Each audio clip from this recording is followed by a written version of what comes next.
Joined now by David McGrath, General Manager of New Hampshire Motor Speedway, the big race coming up Sunday up at Loudon. David, thanks so much for joining us. Just tell us how much excitement there is as you prepare right now for the big race on Sunday.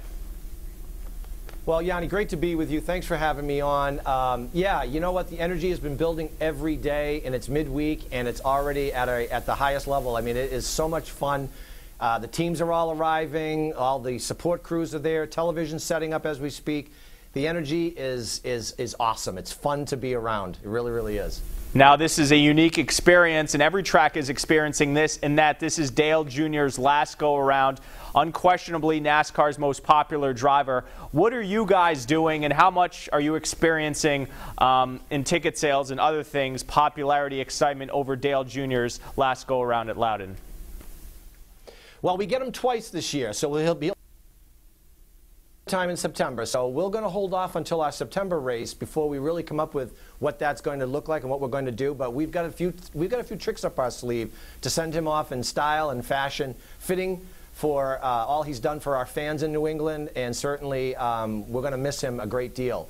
And ticket sales have been really, really strong. Certainly getting two last chances to see the most popular driver in NASCAR for many, many years in a row run the final two times at New Hampshire Motor Speedway is something that people will remember for a long, long time. So we expect that brisk pace to continue right through the green flag this Sunday. You mentioned the two races. That'll change next year. How are you guys dealing with losing a race and only having the one come 2018? Well, you know, it always hurts when those changes happen, and we're going to rebound. And what we're going to do is we're going to focus all the energy with the team to that one event in July of 2018, and we're going to make it even bigger and stronger and better. So, you know, at the end of the day, I put on my fan hat, and I don't like those things. I understand, but as a general manager, I certainly understand the business. The end result is we're going to put on a great show. It's going to be a race at New Hampshire. And certainly this weekend's Overton's 301 will be the first kind of taste and look at what we're going to do for July of 2018. It's going to be fun for years to come. Now tell me about this traction compound you guys are putting on the track this year for novice race fans or those that don't know. What will that do to the racing? Yeah, so really what we're doing there, Yanni, is it's called PJ1, and it's basically a traction compound that what we're going to try to do is add a second groove onto the racing surface.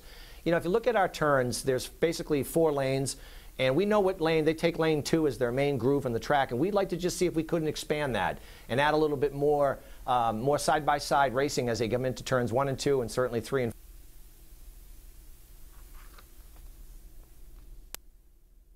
4. We're not a very highly banked track. We only have 7 degrees of radial banking, so we're basically a flat track. So we kind of want to see how that will do and what that will do and add that second groove in. So we're expecting to put on an even better show for our fans, and that's really, at the end of the day, what this is all about.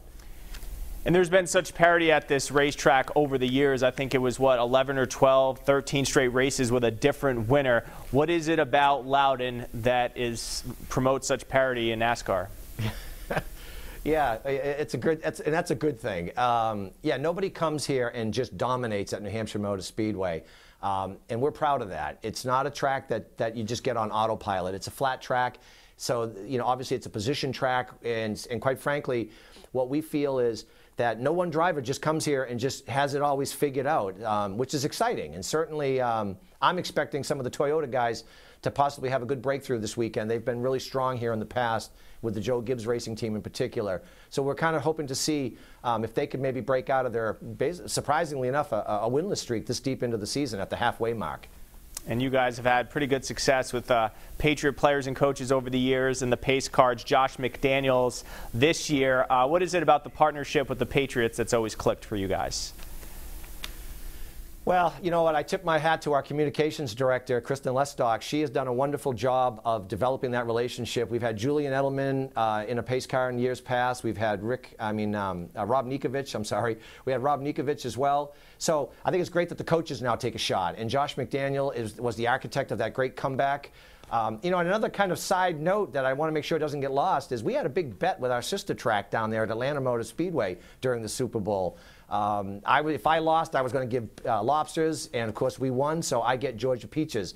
So my counterpart, Ed Clark, the GM of Atlanta Motor Speedway, will be in our victory lane giving our winning driver Georgia Peaches as part of that. So I think it all just works and it all ties together with the Patriots. And I just love that this is the third Patriot that we've had on the property that'll be driving a pace car. And that's an experience that they all talk about and they all want to do it. So I think it's great that a coach gets that shot this year. Absolutely. All right, David, thanks so much for joining us. Appreciate doing this every race week. And good luck this week. And I'm sure all the fans will be heading up there and we'll be watching come Sunday.